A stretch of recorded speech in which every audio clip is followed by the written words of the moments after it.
let's watch this video about one of the most popular Destiny 2 and Destiny in general content creators, and I think this is gonna be about the new Destiny Rising. So let's Most common question I have been asked over the past 4 or 5 days is Destiny Rising better than Destiny 2? And this is actually branched off into a number of other discussions, from which game should you play more, which game am I gonna play more, which one is gonna become my main Destiny. Okay, I'm pretty sure he's still gonna play Destiny 2 more. There's even some other questions like, is this Destiny 3? I really want to pump the brakes on some of these, by the way, because first and foremost, Destiny Rising is a mobile game. Do you guys not have phones? Yeah. Oh, man. Yes, we're playing on PC. It's through an emulator, but it is a mobile game. And not just a mobile game, a gacha game. Meaning its monetization, its design, from its limiting of your levels, your pinnacle cap per day, the constant dopamine release as you claim literally all of these currencies. And let me just say, there's so many currencies, you can't even hardly keep up with any of it. But despite those things that may be frustrating, yes, I don't like gacha monetization. I never have, because it's the one game type that I think that nobody likes the monetization, but I think almost everybody likes to pull.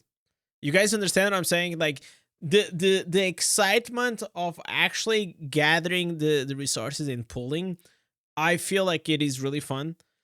But since I'm a free-to-play player, I enjoy it. I cannot tell you that I don't enjoy the gambling side, because I do, but I don't enjoy whenever it is attached to the monetization.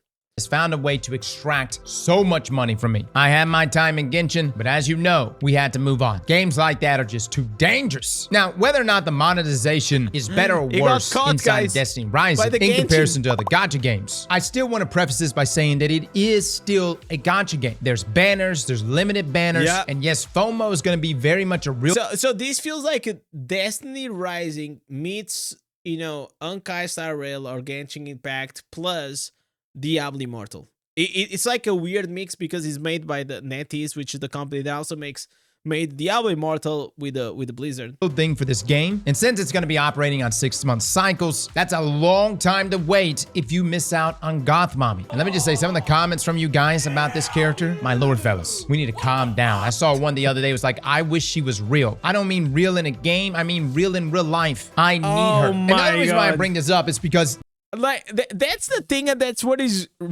like, why do you guys think that Honkai Star Rail and Genshin Impact made billions of dollars?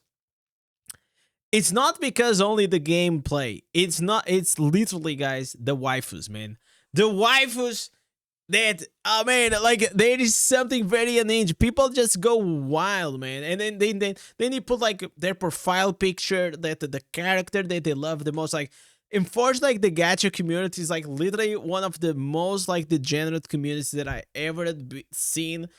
They just got too obsessed. That type of emotion is what results in your credit card finding its way into this game. Yeah. Swipe, swipe. There you go. Love at last. I'm gonna throw it out there though right now. She's a bit overrated. Just my thoughts. Just saying. Yoda, in my opinion, is way better. With that being said though, despite how I feel about gacha, I have to acknowledge just the scope of this game. Just how large this mobile game actually is. And not just how large it's kind of interesting that he literally had to add these 2 minutes about the monetization like right at the start, because if you say that a mobile game that has monetization is quite a good game, the first thing, oh well, what about the monetization? What about the pay to win? Like, it's 2025, bro. Just fucking relax. But also acknowledging where it is absolutely slapping the piss out of Bungie. This mobile game has more MMO features than Destiny 2. Now, let me just say, when it comes to Destiny 2, and you guys know where they got them from?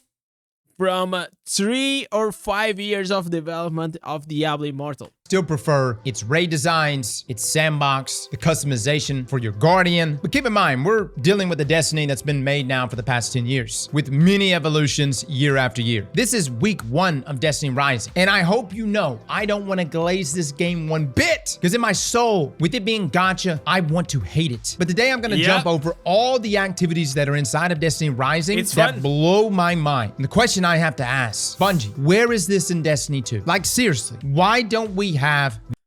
This is the same thing that Diablo 4 players keep saying, looking at Diablo Immortal, and they are like, hey, what the hell, Blizzard? Why can't we also have like cool events like Diablo Immortal? Why can't we have like a PvP? Why can't we have like, you know, cool content? They keep saying that.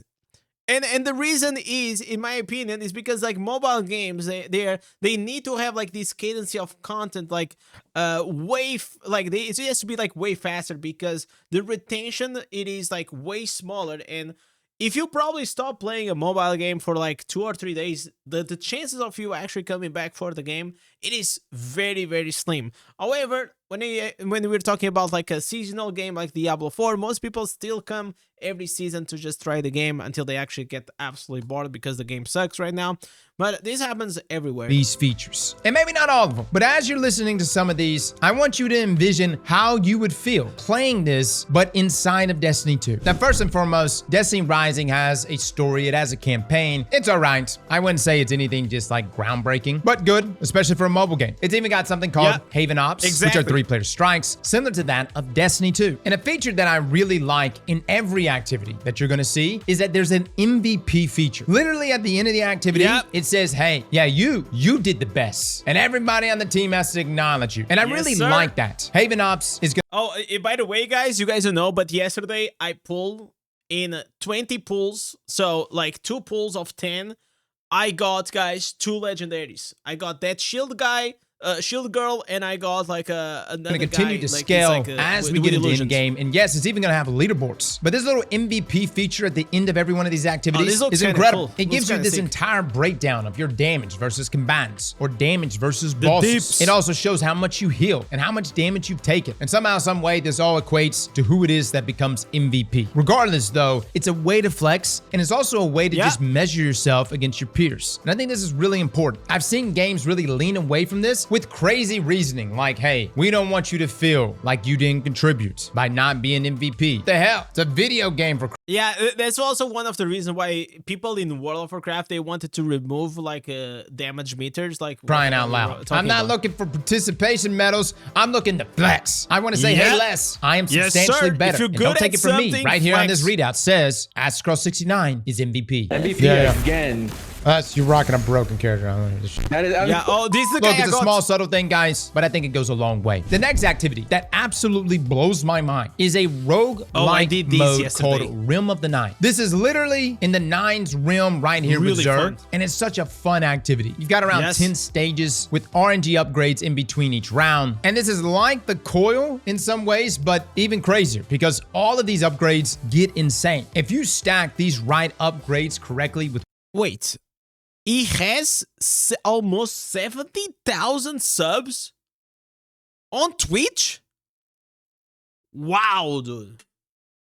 one another. This will scale your damage substantially. He has like more, bro, he has more subs, paid subs on Twitch than I have like actually subscribers on the YouTube. That's insane. And as you get into the higher levels of Realm of the Nine, you're going to need to scale these upgrades because it becomes incredibly challenging. Now, there's actually 3 variants of Realm of the Nine. There's Singularity Order, which is your standard difficulty with 10 stages to complete. There's also 6 different levels you can go through. You've got Singularity Chaos, which lets you pick between 2 abilities, which are really powerful, but they come with a drawback. And you can choose between normal or heroic difficulty. You'll have to complete a 3-wave encounter, and then you can loot the chests. The point is, guys, is that this is a major PvE draw. The ability to not just go in there with your favorite character, but to also have all of these upgrades in between rounds that can make every run feel fresh. And it is the activity if you're a solo player. But then on the other side of the spectrum, we have Gauntlet Ops. This is 6-player activities, and they're simple mechanics, but think of these as like pre-raid activities. And some of these actually have mechanics that are tied to the raid. So it's a way for you and a bunch of other random people, because yes, everything in this game has matchmaking. You could just team up and get a glimpse of the mechanic.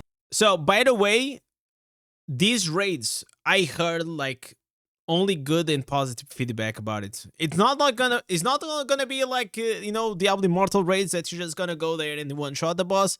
No, you these may actually see have, like, in a raid. proper Now, let me just mechanics. say, 6-player activities is something that Bungie has done in the past, but they've really pulled back on it. I'd argue and say the most popular 6-player activity that Bungie's ever given us is Menagerie. And yes, it was fantastic. It had a lot of depth. It had the ability to choose your loot at the end. The activities were fun and challenging, but Bungie's been really pulling back on 6-player activities and leaning more toward 3-player activities. To me, though, it's just such a big brain move to have something like Gauntlet Ops with open matchmaking to just kind of give players a taste of what they'll eventually encounter in an actual raid. Now, this brings us to Gauntlet Onslaughts. These are the raid encounters. And yes, they are broken up by encounters. You can literally just load into any of the encounters you want. Now, under leveled, they are very challenging. We actually have like, let me guess where they got the name Gauntlets.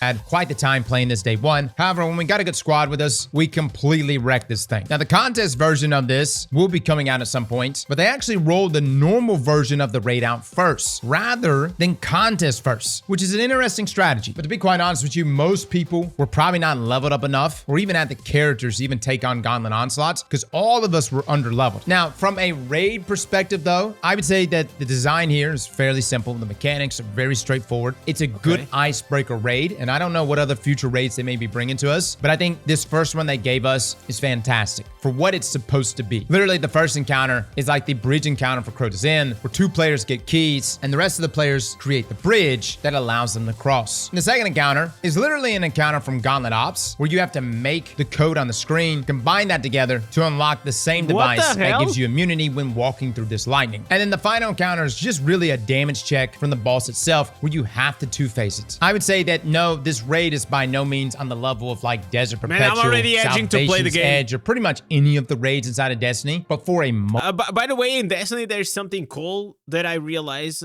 is that if you hit on the head, it's gonna always be crit. And in these guys, like, they have an eye in the middle. If you hit the core, it's also gonna be critical mobile strike. game to have these type of raid encounters, and considering it's their first raid, I think it's such a good icebreaker raid for anyone trying to dive into raids for the first time. Now, this takes us to Morgan's Prey and Legacy. This is a 3-player material farm activity that allows you to choose the types of rewards based on a few options. So for Morgan's Prey, I had Enhancement Prisms or Glimmer. Now, by the way, this is a mobile game.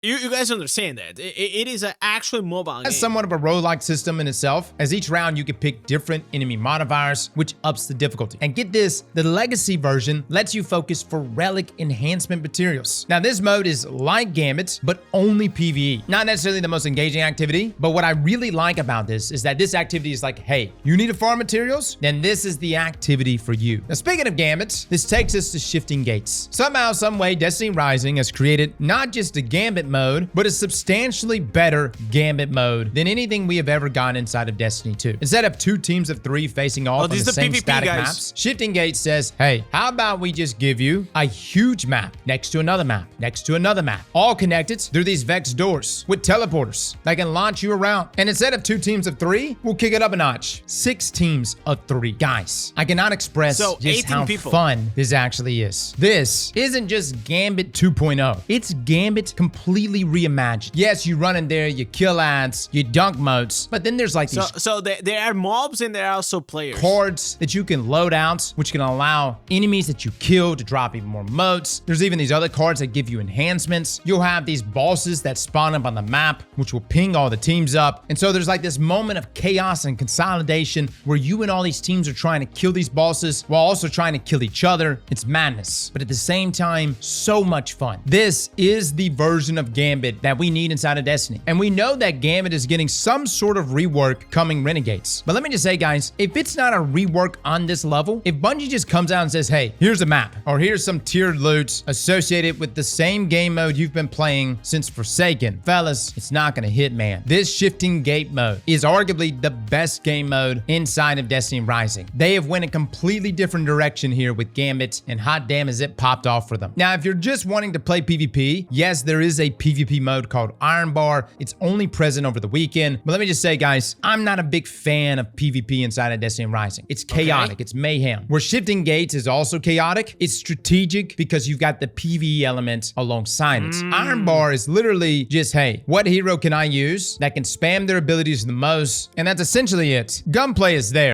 Yeah, so basically what he's saying is like you have like two teams against each other, they are just smacking each other, and there's like really no objective itself.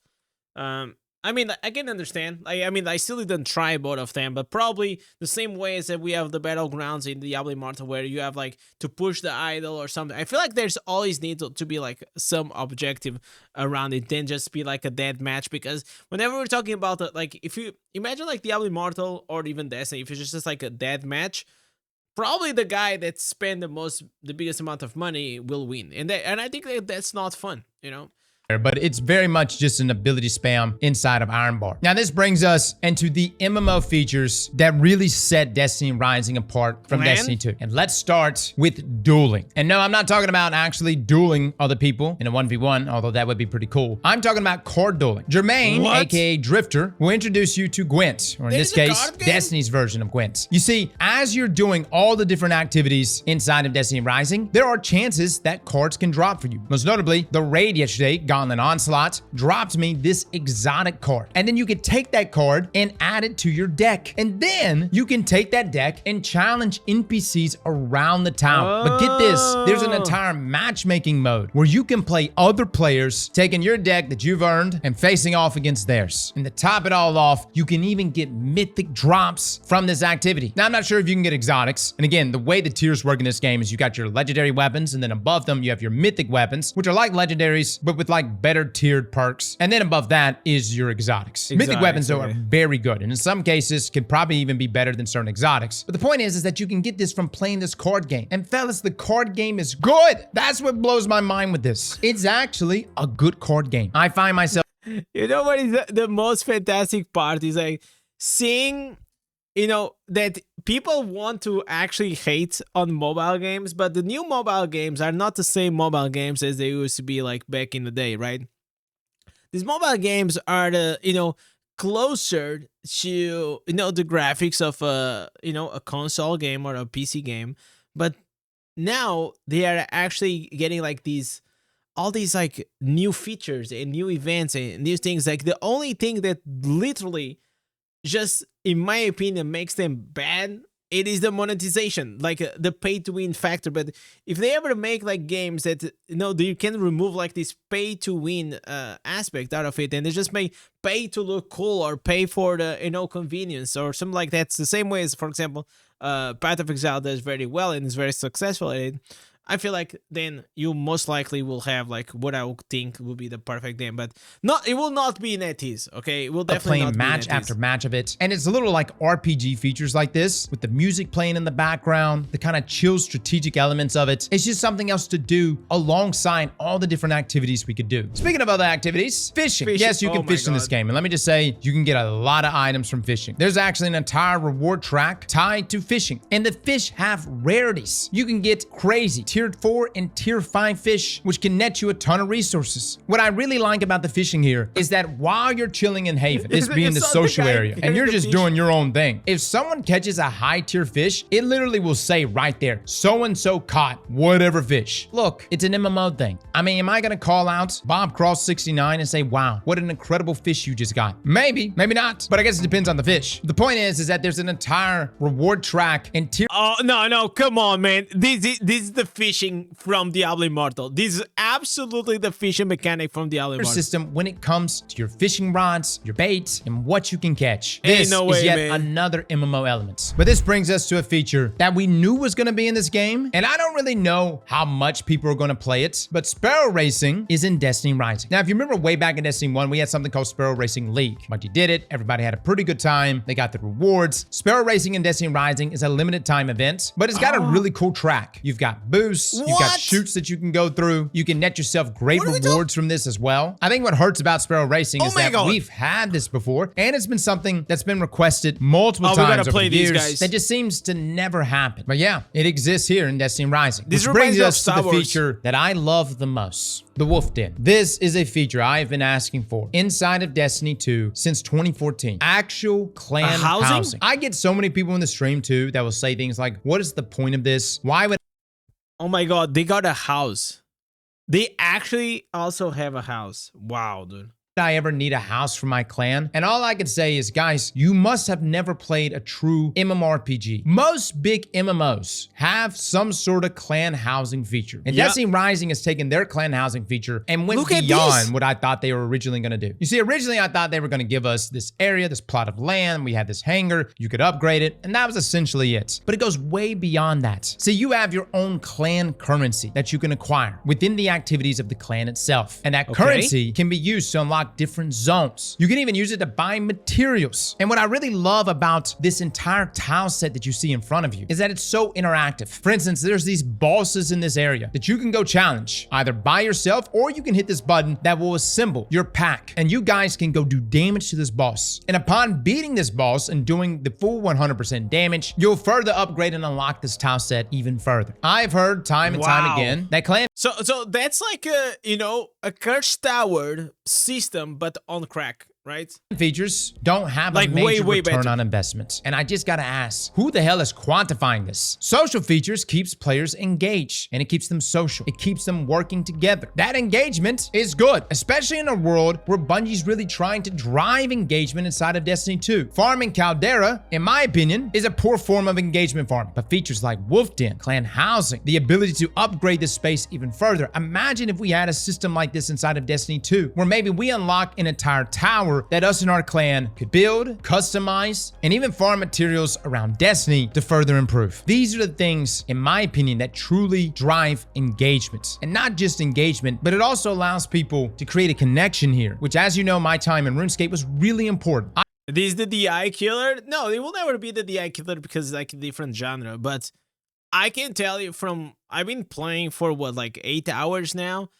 It is fun, man. It is really fun, and I'm still like only like level 20. I would have quit RuneScape way before Evolution of Combat, but it was my clan that kept me around. And that was because we had something called the Citadel in RuneScape, and dude, we were farming that thing like mad because we wanted to have the sexiest Citadel in the game. Destiny 2 players that have only played Destiny 2. You may think that this is a feature that shouldn't be in the game, but I can promise you, it is a feature you would love, and we desperately need it. Now, a couple of other features inside of Destiny Rising that really surprised me, that kind of aid in this. There's like this bonfire where you and your teammates can go chill out and relax. Imagine if we had a Only Legends guild.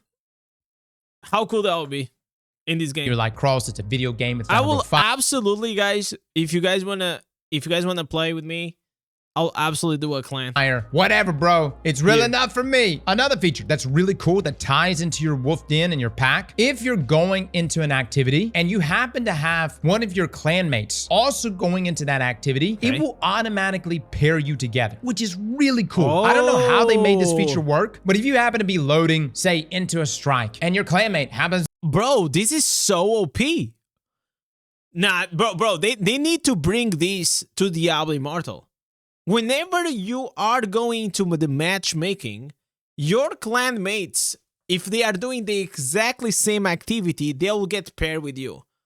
Oh, that's so to be loading into a strike at the same time, going for matchmaking. It'll prioritize your clanmates first and pair you together so that you could do that activity, even if you have not teamed up or joined a fire team manually. That's such a beautiful feature, guys. Another thing that's really cool is weapon reviews. And I'm not talking about weapon reviews right here on the YouTube channel. I'm talking about in-game weapon reviews. If there is a particular role that just dropped for you and you're curious to know if it's good, guess what? People can write reviews of that weapon and comment under that role. Now, originally, I thought it didn't show you the random rolls, but big shout out here to Slothy for showing me this. Yes, it does. You can actually go into the individual weapon and look at all the traits on that weapon. Fellas, you understand what we're saying here? You don't have to leave the game or go. So you can farm the weapon, and the weapon has like a, I guess like these are the substats, right? Yeah, that's what it feels like. These are the substats. You can have like everything purple, which probably they are the best ones. Go to a third-party website to check weapon. So first perk, and maybe these are the second perks. I don't know. And listen, I'm not saying that I don't like Light GG or I don't like D2 Foundry. I think those are great resources, but it's a resource outside of the game. And the fact that you have the ability to see not only all the traits of a weapon. Guys, I think after this, I may actually gonna go and and play Destiny Rising. But even individual peer reviews of certain traits, and they can even upvote certain perks, so you know whether or not this is a really good perk, at least based on the reviews of the community. You can this is an amazing perks. feature. And the final feature I want to mention is based on... So here, these upvotes that they are showing, they are actually not like really... where are the upvotes? These upvotes are from the players, from the community, to say to you, hey, this is really good. I thought this was actually just, you know, the shitty recommended like that usually the games they have.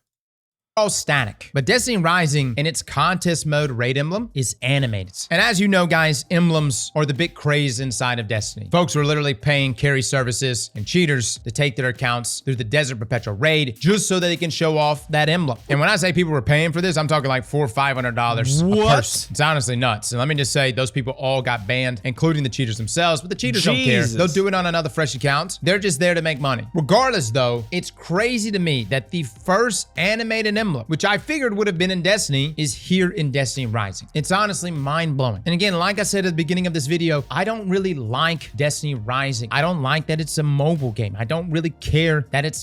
Nah, listen. Ain't no way that you don't like it. He just doesn't like the fact that it's mobile with monetization, because he actually likes the game, and he just spent like 20 minutes wishing that the majority of the things that are inside this game will be on the main game, not Diablo 2. Destiny 2. I'm not a fan of these systems. I don't like that it's not natively... It's like, I don't want to like it, but man, I like it so much. on PC or natively on consoles. But at the same time, I have to acknowledge where Destiny Rising is absolutely dominating Destiny 2. It seems like NetEase has a better understanding of MMO features than Bungie themselves. Of course, because they have like 5 years of developing Diablo Immortal. And I've said this in the past about Bungie for so long. They make too many activities that are short-term. They add features in the game that are only there for a little bit, and then they take them out. Hence fishing at one time. They completely ignore game modes like Gambit for years and years, and they also completely ignore social features. With the most we have gotten here recently was a commendation system which no one cares about. Now, am I going to play Destiny Rising over Destiny 2? Probably not. I'm not a fan of gacha. I know the long-term commitments that entails, and I'm also a gameplay junkie. I like the build crafting too much inside of Destiny 2. But hot damn does it frustrate me that all of these features, which is staring us right in the face, and we've been talking about things like this for years, is having to be implemented by an entirely different development studio. Bungie, I urge you to take notes. Put the ego aside, put the talk aside of whether or not this or that has enough return on investment, and look at these MMO features that are present in the mobile version of your game and start picking from the top which ones you should add. I said this the other day on the podcast, and I'll say it again. The greatest return on investment you can get is a happy player base. That right there has exponential growth. Bungie, you gotta start leaning into that more. Well, guys, that's it. That's all I have to say. Let me know in the comments below what you think. Fellas and ladies, thank you all for coming and watching. Video, and as always, slap that like button like your mama told you right. Great freaking video, boys. I mean, like, it's like we've seen this before, guys. The honest truth, like, we actually seen this before. I'm gonna drop here a like and a sub. Maybe I'm still gonna go, not only gonna play like Diablo Rising, maybe in the future I'm gonna try Destiny 2 as well.